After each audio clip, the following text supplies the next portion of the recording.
So, ayun, what's up mga tol? Ayun, so meron tayong entry dito. Actually, nagluluto ako niyan kanina.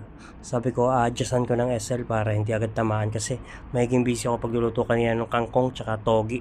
Tsaka, basta yun na yun, yung may tofu.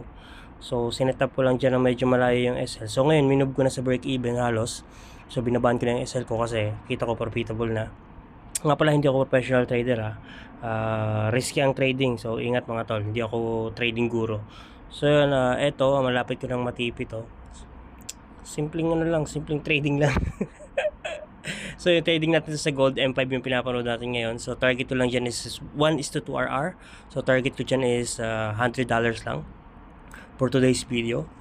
So, yan, may mga kasabay akong mag-trade dyan yung mga tropa. Kaso, na-SL sila kasi hindi ko sila nasabihan na mag-move ng konti kasi medyo volatile yung market.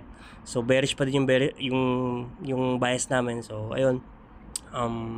May hit ko yung TP dito, pati-TP ko siya, $100. So, good for today. So, maganda yung trade ko ngayong araw. So, nung nakarang araw lang or kayo nung umaga, kailan ba yun? Basta, nadali ako ng $23 ata nun. So, yun, nabawian ko talaga ng sagad. So, kanina umaga, nakatipi din ako ng $189 and then $64. And then ngayon, $100 ulit. So, more or less, $300 yung nadali natin ngayon for today. So, yun, maraming salamat sa mga panonood mga tol.